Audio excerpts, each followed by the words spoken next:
चाहिए, इनको इक्विप करना चाहिए। ये फौरी तौर पर स्टेप्स क्या होने चाहिए? अगर मिसाल के तौर पे इस कॉन्स्पिरेसी को अगर हम साइड पे रखें, इसको उठाया जा सकता है दोबारा इदारे को, तो उसके लिए क्या किया जाए कर्नल साहब फौरी तौर पे? इदारे को उठाया जा सकता है जब इनकी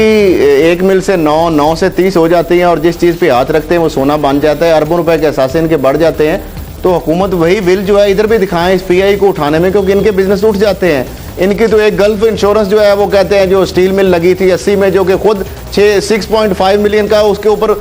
लोन लिया, डिफॉल्ट हुई, नाम इनके ECL में आए। तो और दूसरी तरफ से वो पार्क लेन के उनका फ्लैट लिए, वो 99 का फैसला मौजूद है हाई कोर्ट का। झूठ बोल के चीज़ें जो हकायक मसक करके नहीं चीज़ें की जा सकती। दूसरी तरफ ये है कि ये भर्तियां पीपल्स पार्टी के दौर में बिल्कुल हुई हैं, और जो गिलानी साहब की आपने बात की कि वो कहते हैं जी मैं ये अगर जुर्म है तो मैं करता रहूँगा। गिलानी साहब, भर्ती करना जुर्म नहीं है, मेरिट पे शफाफियत पे करें। लेकिन आपने जो पैसे लेके भर्तियां की थी जब स्पीकर असेंबली थे, जिस वजह से आपको जेल नैब में रहना पड़ा, पर अपॉइंटमेंट के ऊपर आपने सेक्रेटरी के जरिए आपकी बैंक ट्रेल पकड़ी गई थी कि जब नैब ने, यही तो आपके खिलाफ बड़ा एविडेंस था कि जितनी भर्तियों पे आप दस्तखत करते थे, हर भर्ती उस दिन आप अपना अकाउंट का बैलेंस चेक करते थे, सेक्रेटरी साहब के ऊपर भी आपको एतबार नहीं था। जितने आपके लाख ऐड होते थे उतने बंदों की भर्तियों पे साइन आप कर देते थे। तो लिहाजा ये आप कौम को बेवकूफ आप ना बनाएं कि आप जिस तरह डेवलपमेंट्स के हम काम ये बताते हैं, पॉलिटिशियन जो हमारे बहुत सारे अक्सरियत है, और मैं चैलेंज से कहता हूं, मुझे ये कोई भी टॉक शो में कहीं पे भी कि जो हमारे डेवलपमेंट्स के जो स्कीमें हैं, जो प्रोजेक्ट्स हैं, उसके 10 से लेकर 20 से और 30% तक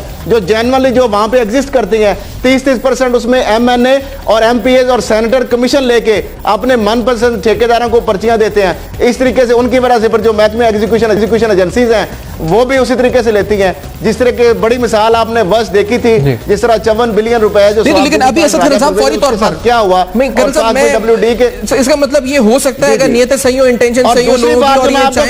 दूसरी बार जो कर दूं, हमारे जो रेगुलेटर इदारे हैं, रेगुलेटर जो इदारे हैं, SCCP आपका रेगुलेटर इदारा है, ये पब्लिक सेक्टर की कंपनीज जो हैं उनके ऊपर चेक और मॉनिटरिंग रखने में बिल्कुल वो कोलैप्स कर चुके हैं। उसका काम है PI और दीगर तमाम। और तीसरी बार जो है आपने एक तो भर्ती पॉलिटिकल यहाँ नीचे लेवल पे की है, फिर आपने जो पब्लिक सेक्टर की और प्राइवेट जो डिस्ट्रीब्यूशन कंपनी है, आप लेस्को देख लें, वहां पे मुसद्दक मलिक साहब उसके चेयरमैन है बोर्ड के, आप SNGPL देख लें, वहां पे जो सईद मेहदी साहब हैं, यानी हर जगह पे हर शोबे पे आपने इनकॉम्पिटेंट लोग और नाहल लोग, सिर्फ जो आपके दरबारी और हवारी हैं उनको बड़ी बड़ी एंटिटीज आपने पब्लिक सेक्टर दे दी हैं, उनके आपने हवाले कर दी हैं। सिर्फ ये है कि